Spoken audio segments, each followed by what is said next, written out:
Assalamu alaikum, hello and welcome to Africa This Week with me, Khalil Charles. This show looks at the affairs of sub-Saharan Africa and the African diaspora. Racism against Africans in India has been thrown into the spotlight following a brutal stoning of the death of Congolese national Massoudou Keita Oliver in May last year. We ask how prevalent are these attacks and what's the experience of Africans on the Asian subcontinent. On Twitter, hashtag UK Black-owned businesses has gone viral. We'll be speaking to the organisers to find out what was the motivation behind its creation. And on the continent, Zimbabwe protests against President Robert Mugabe has rocked the country. The nationals elsewhere calling for the removal of the long-term dictator. But first, India's Prime Minister Narendra Modi took his African tour to South Africa on Friday, seeking to boost trade between the two countries that, he says, shares values and experiences. Our reporter Adam Amuno has this report.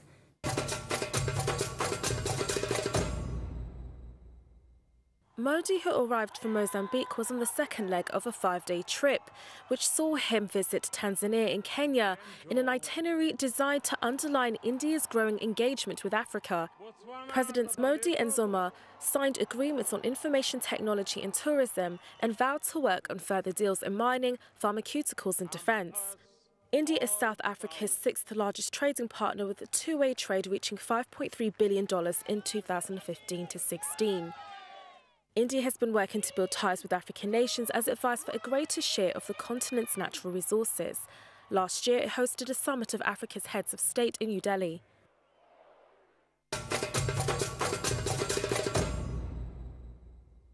South Sudan's president ordered a ceasefire on Monday after a new day of heavy fighting in the capital Juba that sent thousands of people fleeing and threatened a return to civil war. President Salva Kiir's ceasefire order raised hopes of an end to 4 days of deadly fighting between the army and ex-rebels. All the commanders of these forces are hereby directed to cease any hostility and abide by this order, control their forces, and protect the civil population and their properties.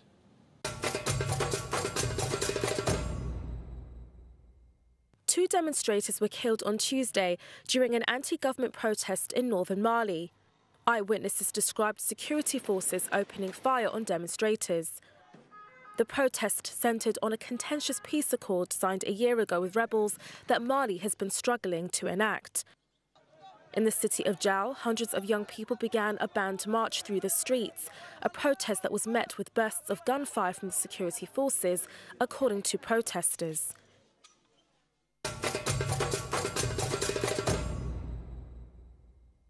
On Wednesday, former Burundian government minister and spokeswoman Hafsa Mossi was shot dead by unknown assailants in the capital, Bujumbura. Mossi, a former journalist in her 50s who previously worked for the BBC Swahili service, was a member of President Pierre Nkurunziza's ruling party. Nkurunziza's controversial but ultimately successful bid for a third term last year triggered a deadly crisis that has left more than 500 people dead and driven around 270,000 to leave the country.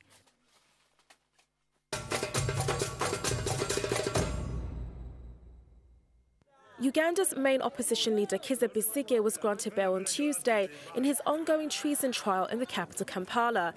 High Court Judge Wilson Musene granted the former presidential candidate bail during a hearing. Besigye was arrested in May and charged with treason after releasing a video in which he held a mock swearing-in ceremony to protest what he claims was a fraudulent election of February, won by President Yoweri Museveni.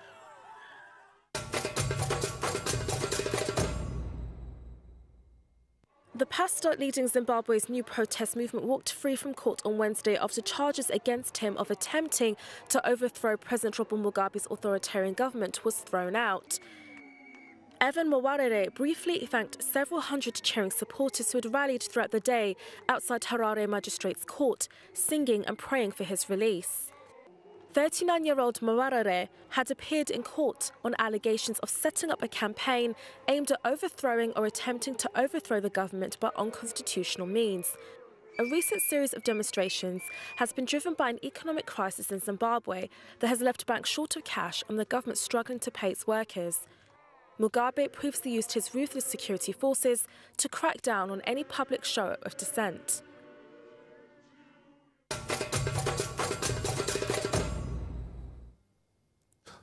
Now to discuss the last story is Alias Mambo, who's an investigative journalist based in the Zimbabwean capital, Harare. Alias, thank you very much indeed for joining us on the programme. What's the situation at the moment in Harare? Oh, thank you so much. The situation is a bit calm as of yesterday. Ivan Mawari has been released by the Magistrates Court. He was released on Wednesday, and the people are back at work, and it's normal. So far, nothing on the ground in as far as the protests are concerned. That's good. What's used to be the situation with Evan Muware? What's the situation with him? Right now, he is actually, since he's released from police custody, he just urged people to be vigilant, urged people to keep on pressurizing the government. Because what Ivan and his social movement have done is to give government some requirements, the things that they want the government to address as soon as possible. And these include, among so many others, it includes the import ban, because government has introduced an import ban on several commodities that have been imported from South Africa. But the Ivan Mawari, this flag movement, they want that to be cancelled. And also, they want the government to address issues to do with corruption. So those are some of the critical issues that they want the government to address, including the police harassment and police roadblocks. Has the government made any statement? What has been the response from Mugabe to the way in which people have protested against him and his government? What has he said?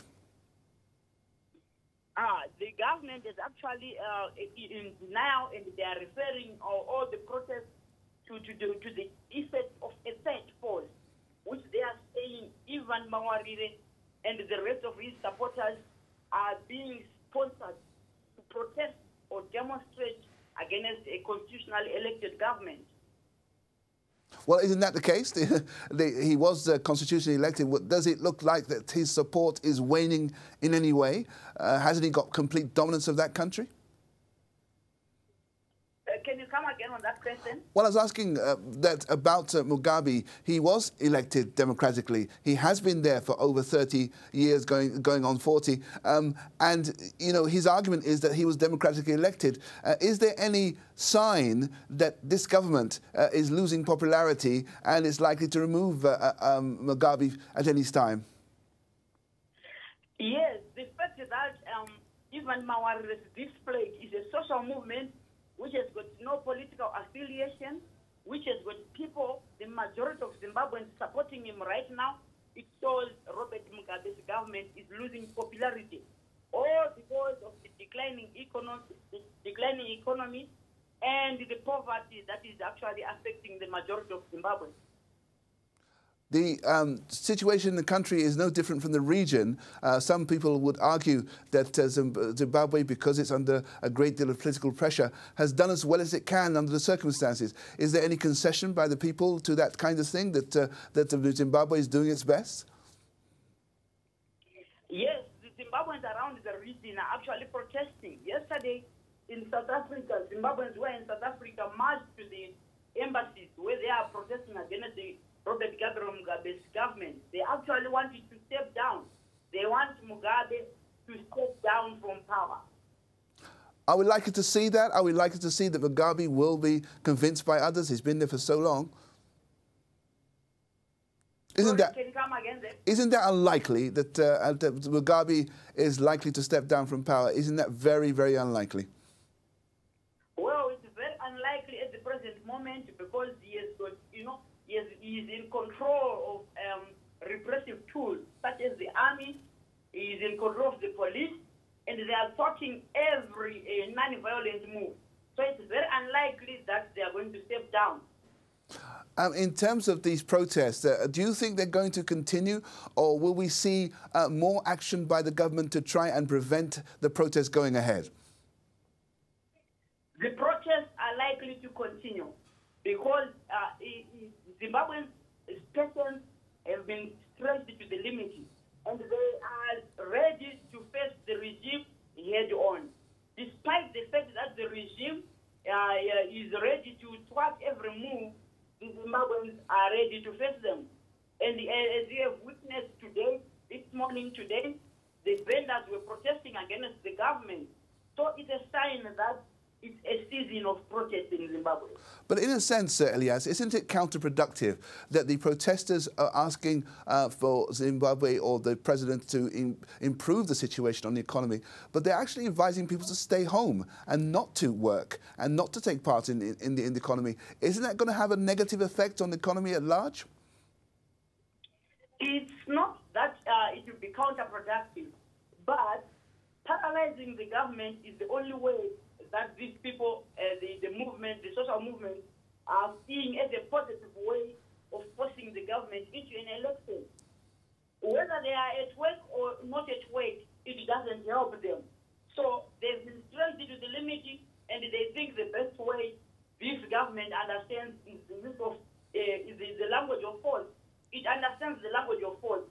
And the best way to force it out is to paralyze the economy. So it's going to be productive.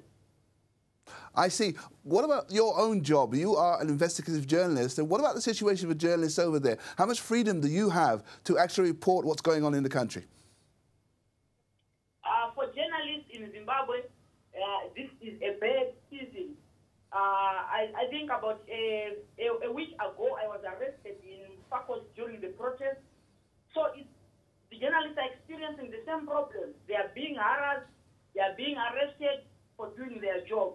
And yesterday, foreign media organization, Sky News, a personnel was deported for exposing police brutality.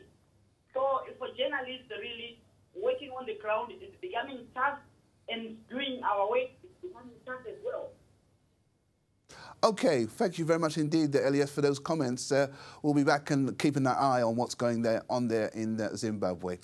Malagasy slam poet Kayla recently created an internet sensation with a song called Madagascar. But alongside performing, she's also using the power of words to help others, especially young women, in a country where 1 in 3 become mothers before the age of 18. Helena Percival has this report.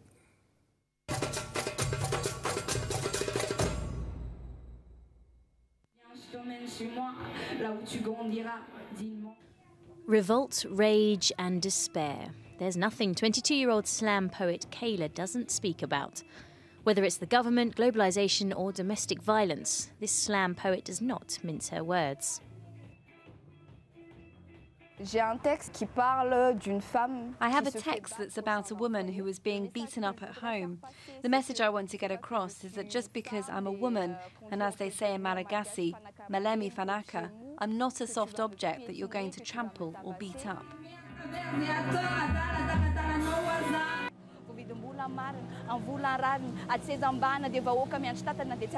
Kayla's first music video is a protest song which, amongst other topics, criticises the Madagascan government. But she's not just about performing. Once a week she visits this organisation to speak with young mothers, encouraging them to use slam poetry to express themselves with abandon. I wish I had another life, to live without contempt. I wish I lived in a nice house, to not be a victim when the hurricane hits. Nanjara attends the sessions with Kayla. She became pregnant when she was 16 and now lives alone in this room with her 4-month-old child. I was living with my boyfriend. When he found out I was pregnant, he left me. Now there's just me and my baby. But what worries me most is to have to find money as I'm still training. In Madagascar, 1 in 3 teenage girls falls pregnant or has a child by the age of 18. I was pregnant. I couldn't hide it. Who should be ashamed, you or me? I sweat like oil. For these women, slam is a way to tackle any topic. Slam poetry has brought these women together, helping them learn to express and accept themselves just as they are. Slam poet Kayla there, very inspirational for the women helping in Madagascar. OK, we're going to have a short break. When we come back, we'll be taking a look at the racist attacks that have been occurring against Africans in India. We'll also be asking the question whether there should be a single platform for black-owned businesses. See you after the break.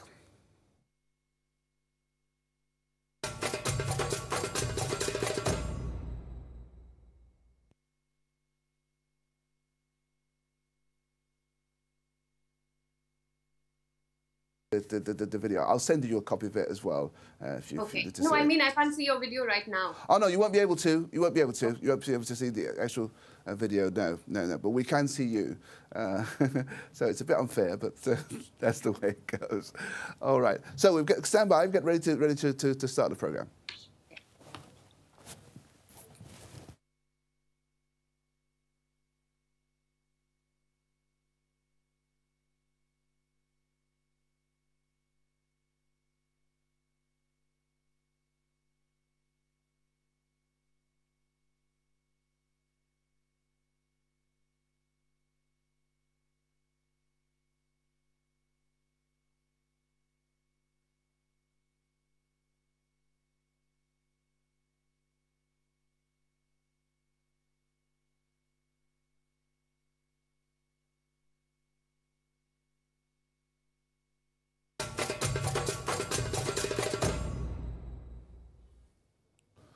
Welcome back to the report. Welcome back for the break. I'm Khalil Charles. Congolese student Arnold Mutumba refused to be intimidated by a spate of racist attacks towards Africans in India's New Delhi capital. Defiant because just a few weeks before that, his friend had been beaten up by security guards at his apartment block. Claire Price has this report. Sorry about that. Congolese student Arnold has lived in Delhi for 2 years. But these are tense times. A friend of his was assaulted by security staff at his building in an apparently racially motivated attack. He called him Kalu. Kalu means monster. My friend got angry. Why do you call me Kalu? Why? Then they took my friend to the basement and he was beaten up. He had 2 fractures. And as of now, he hasn't studied for a year. Last May, another Congolese student in the city was stoned to death after a row with a rickshaw driver. Violence, insults, and even housing discrimination, often part of a daily life for the 30,000 Africans living in India's capital. The way they eat, drink, live, everything is different. People say that they end up eating the street dogs, while families are scared that they'll chop up their kids and eat them. The issue reached a tipping point after the student murder, with African ambassadors threatening to discourage new students from coming to India. Authorities responded by calling community meetings in neighborhoods with large African populations. We are providing training to our staff also and requesting everyone that whenever anything happens, report to police. We'll come if we can sort it out without taking legal action if there's a minor problem or some misunderstanding.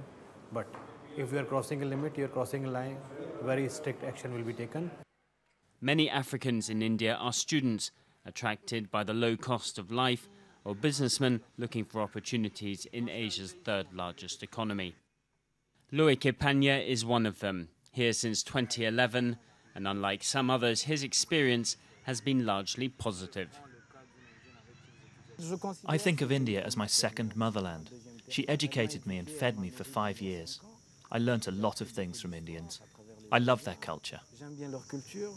India is busy courting Africa as it vies to keep up with regional rival China. And if it's to succeed, it may need to show that its capital city is still a welcoming place to be. Well, to discuss this is Dr. Natasha Cole, a writer, assistant professor of politics at the International Relations at the University of Westminster, and she's in London. Thank you very much indeed, Dr. Natasha, for coming on the programme. I've been reading, actually, articles that you've written on this subject, and it makes some harrowing reading. What prompted you, really, to address the issue and to write extensively about it?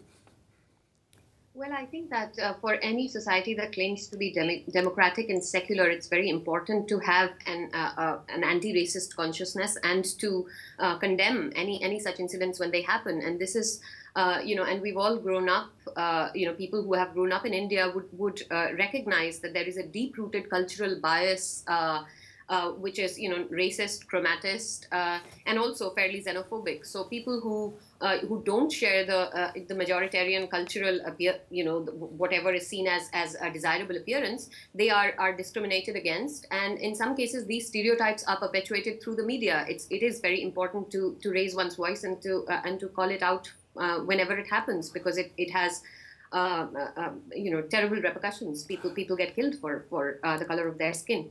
Now, amazingly, it seems that we're talking about India as being the second most racist nation. Is that a fair description of the country?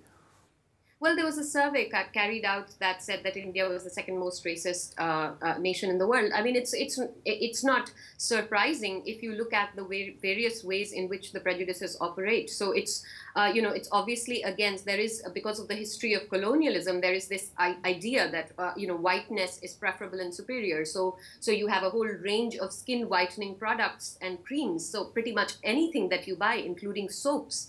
There would be varieties of soap that would say this would whiten your skin. So there's clearly that sort of preference. And then also in movies, it's very common, even in movies up until a few years ago. I can cite lots of examples of movies where there are characters, famous actors who put on blackface. The idea is that people who are black people and the generic term referred is Africans, they are seen as inferior, criminal, primitive, and those stereotypes keep getting. That's quite amazing that you say that, because Dr. Natasha, you'll be aware that on the African continent, Bollywood movies are very, very popular. I mean, you can't go to one African country without having Indian cinemas somewhere in a capital city. So to now say that they're portraying things that are racist, why do you think Africans continue to watch those movies, given those kind of impressions? Well, it's not. I'm not saying that all Bollywood movies are racist, but I'm saying that there's a strong subtext and stereotype of black people, of African people in Indian cinema, including, for example, I was looking at this recent movie, which was perhaps 2013. This movie called Matru Ki Bijli Ka Mandola, in which there's this character, and he says, I've bought these black people to sing and dance, and they don't even know that they've been bought. So I can give other examples of movies from the 80s where there were characters in blackface. And this isn't, I mean, I'm not saying India is the only racist country in the world, because as we know, racism exists everywhere and it comes out. It's symptomatic of a whole range of other factors as well, to do with history and, and perceptions. Very recently, we saw the racist ad. I mean, the whole world was shocked, the washing machine racist ad from China. So it's not just about the color of the skin, but it's about the treatment of otherness, how people who don't look like the majority are perceived. This extends even into people from the what is called the northeast of India. Recently, there was only a few days ago, one student from the northeast was questioned for being Indian. And in fact, then highest level ministers in the government had to apologize to her publicly for that kind of behavior. The Indian Prime Minister Modi, in the election campaign earlier, referred to Kerala, one of the states where he was campaigning, to say that the state of development was bad there. He referred to it as Somalia. So it's these deep-rooted associations. It's the imaginary that they have of what Africa is, what black, how they see black people, and that just, in various ways, through politics, through culture, through, all those moments, it just keeps coming up. Do you think the recent visit of the Prime Minister Narendra Modi to Africa is going to make any impact in the way in which the Indians perceive the African continent? Or is it just a case of that it's a business thing and really people won't change necessarily attitudes towards the African cultures? Well, I mean, in the short term, it wouldn't, just having closer trading relationships won't change cultural stereotypes that people have long held. But hopefully one just hopes that with greater interaction, perhaps people get to recognize and not dehumanize others. And in some cases, what is really important, I think, is the fact that people at the highest level, who can affect policy, who can make people, who can raise voices for anti-racist consciousness, should make sure that every time, something like this happens, they condemn it strongly, and not just say, as some ministers in the recent case where, the Congolese student was killed in Delhi, to say that this is just criminal behavior and it's not racism. So denying the problem doesn't help. What's important is to accept this problem and to accept the kind of the deep-rooted prejudice against dark-colored skin in India. This, this has to do with the history of colonialism, but also to do with the history of caste system in India, because there is this association of caste, of dark-colored skin with lower caste. And that is, again, so it's a casteist prejudice, it's a racist prejudice, and it's a xenophobic prejudice. It's about the, the ability to confront that, and that's really important. And I think people should, and increasingly, there's unlike in the past, when something like this now happens, people raise their voices and make sure that those who are, we need to make sure that those who perpetuate such stereotypes and condone violence that's carried on because of these stereotypes stand up and raise their voices as strongly as they can, because this is not the kind of world or country that anyone wants to live in. In terms of the Africans that come over and visit India, we understand it's mostly through study, and they've been sent over by the countries or whatever, or privately to study in India. Is that the only kind of interaction that Indians are going to have with people, mainly those who are students, or are there communities now established in India that are, catering for themselves or in businesses that are of African origin? Well, there are communities. They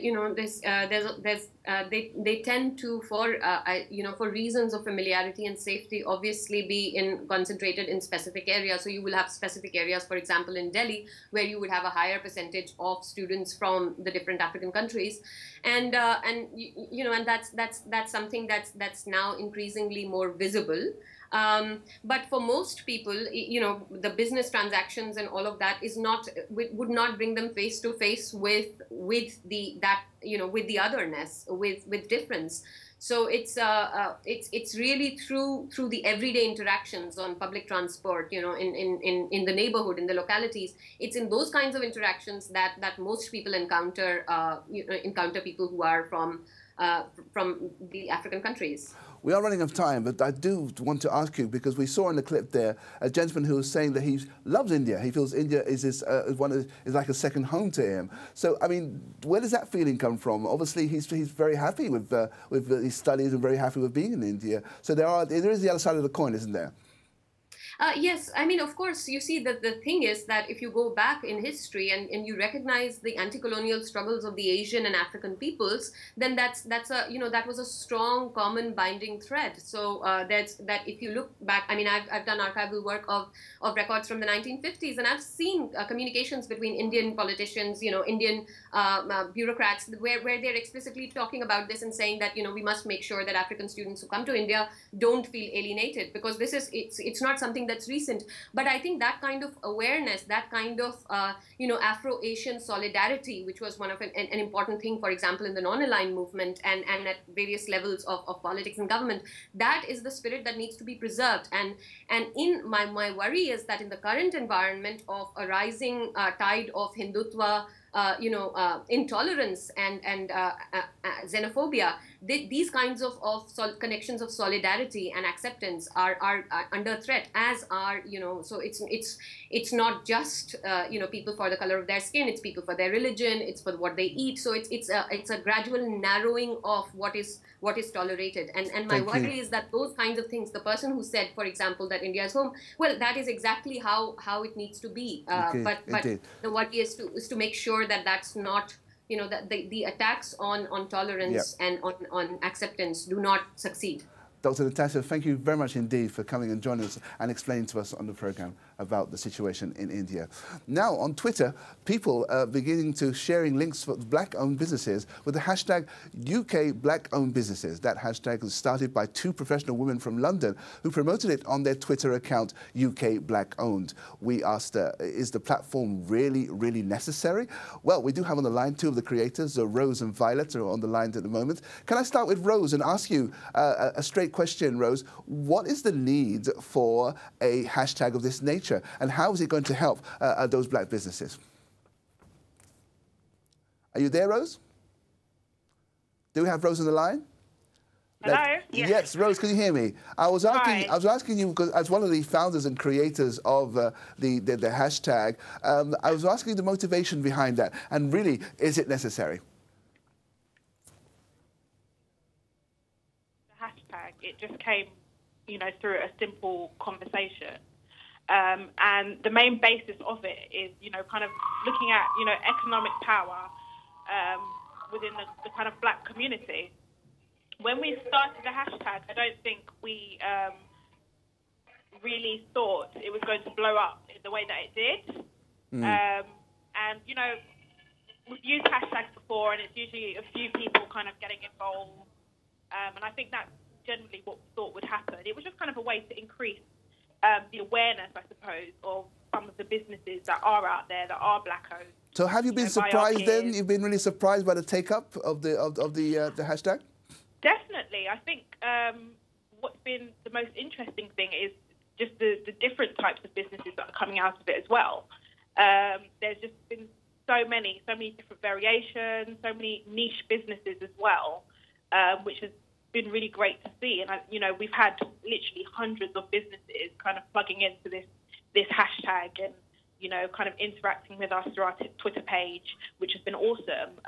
And it's been really great kind of linking some of these businesses up with some of the followers that we have gained along the way. Now, Violet, you're also on the line and also one of the creators of this hashtag. Violet, what has been the raison d'etre from the point of view, if we think about it, why are we specifically singling out black businesses? What is so particular to the black business that they need to have a particular hashtag or they need to discuss things in this way?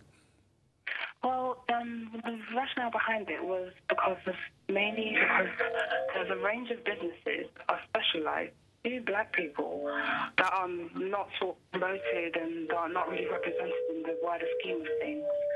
So, for example, hair care, as I discussed earlier, and beauty and industries like that, where it's clear the differences between sort of black people and sort of Caucasians or Asians in terms of hair and beauty.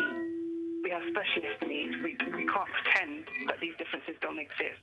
So, for example, Afro hair, it cannot be treated the same way as Caucasian hair. So the specialist businesses that address that. But I feel like there was no central platform to sort of promote this and give awareness of the range of businesses available. And this doesn't just stop at hair and beauty. This stops at a range of industries. Like, for example, even media. Mainstream media may not address sorts of issues or platforms that are specifically sort of tailored towards a black audience, black culture. There's a variety of sorts of interests within that. And I feel like those are not addressed by sort of the mainstream businesses and the mainstream leading businesses. And I feel like it's not being exclusive or segregation or in any form to sort of say, okay, these are black-owned businesses. Let's show you the variety of black-owned businesses in a variety of sectors.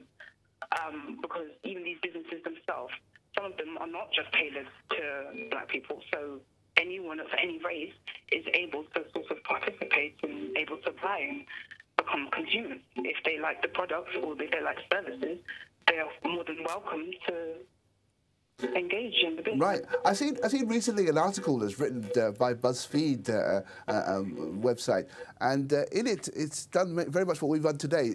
You're not actually using your real names here. I mean, I'm calling you Rose and Violet. But why have you decided to stay anonymous in the sense, and why don't you come out and say who you are? What's the aim and objective behind that? Because I feel this is not for personal accolade. This is more a case of... Violet, that line is a bit shaky. Can I ask Rose that question, and then we'll try and see if we can improve your line when we come back to you. Rose, can I ask you the question about the anonymity? Hi. Yeah, we are anonymous, and we have chosen to remain anonymous because we're not in it for the personal accolade. We do want to be known as, UK Black-owned business team.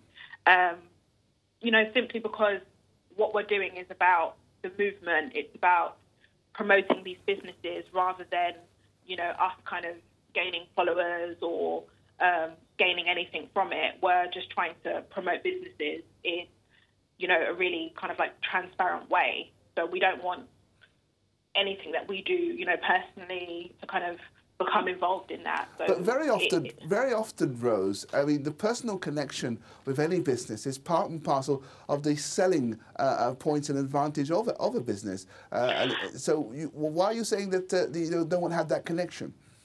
I mean, I think obviously within time, there will come a point where obviously we will have to kind of, become a bit more involved. We will be showing our faces. But I think while we're taking off, our main focus is the businesses. Our main focus is kind of getting our directory set up for businesses to kind of promote themselves on there. And that's what we want the focus to be right now. I understand that. That's a very good response in terms of having that focus. How do you see it progressing? How do you see the actual hashtag progressing? I mean, I think so far, I mean, it's been just about 2 weeks now since we created it. We're already in the works of getting our website and online directory up and running. So hopefully within the next week that will be finalised and ready for people to use and access. I think there's quite a lot, because of the different types of businesses that we do have, there is, a lot that kind of transpire from this. And I think at the moment we're just kind of seeing how things go. We're kind of taking on suggestions from businesses, from, the people, the consumers that, want to use the services. And we're really kind of taking on board all the feedback that we're getting at the moment. So, I mean, it is still very brand new. It's very new. So we're very much kind of like dependent on what people feel they need rather than what we kind of want to enforce on people. People have asked for a directory. We're producing that. Let's go back to what you said to me previously, because you mentioned the word movement, and it struck me that are you in some ways getting your organisation along the lines of something like Black Lives Matter movement or something like that? What kind of collection is there in terms of a unified, if you like, African Caribbean, African American, African approach to business? I mean, obviously, with Black Lives Matter, obviously that's something that has been kind of ongoing, I think, for maybe like a year or two now. It did start off in America. And I think with that is kind of more to do with the rights of black people, the social injustices that black people do face. And I think with what we're doing, it is just kind of like a focus on business. It's a focus on promoting business owners, promoting businesses, connecting them to consumers, kind of highlighting businesses that you may not have heard of, simply because, they might go unnoticed. I mean, obviously, using the word black, people might want to use that as a connection. And it's not necessarily that we're separate. It's just what we're doing is it's kind of focused on something else, really, I suppose. I mean, black people from the diaspora have been in this country for an awful long time, and we're always hearing this cry about unity, always hearing this cry about supporting black businesses, and it's been a long while, and it still doesn't really seem to have come together. What impact do you feel that this new way of connecting with each other will actually have? I think with us, what we have done is we have really utilised social media to kind of get that message across, and we really tapped into that, I think, quite effectively. I mean, I can understand there probably were, similar things to what we are doing at the moment. There probably are directories that are already out there, but in terms of the visibility of those programs or directories or websites, it's not really there. A lot of people don't know about them. And I think the beauty of this is it's something a lot of people are kind of tapping into. A lot of people are looking at. And I think that was mainly helped by the hashtag, because obviously that's what came first. And then from that, everything else followed. So I think using that hashtag has really helped in terms of increasing the visibility for businesses and them being able to promote their businesses and their services, and for people to look for businesses as well. You simply just have to click on the hashtag, and there's a whole range of different businesses promoting different things that people are easily able to access. And I think that's what it comes down to, not having to go out of your way to kind of find these things. It's there. And I think the way that we use social media has really helped with that. Okay, well, thank you very much indeed. We did have problems with Violet on the line there, but that has been Rose explaining to us all about Black Lives Matter, indeed the black businesses. Anyway, we've come to the end of the programme. I'd like to thank all the guests and for you for watching at home. You can catch us up online with the hashtag #ThisWeekIC and catch some of the previous episodes on islamchannel.tv. Now, as part of a trip to mark her 19th birthday on Tuesday, Nobel Prize winner Malala Yousafzai has been on Thursday visiting the Mahama refugee camp in eastern Rwanda. We'll leave you with scenes of her meeting with the Burundi refugees to raise awareness and hopefully draw support from the international community for the education of young women in these camps. We'll see you next week.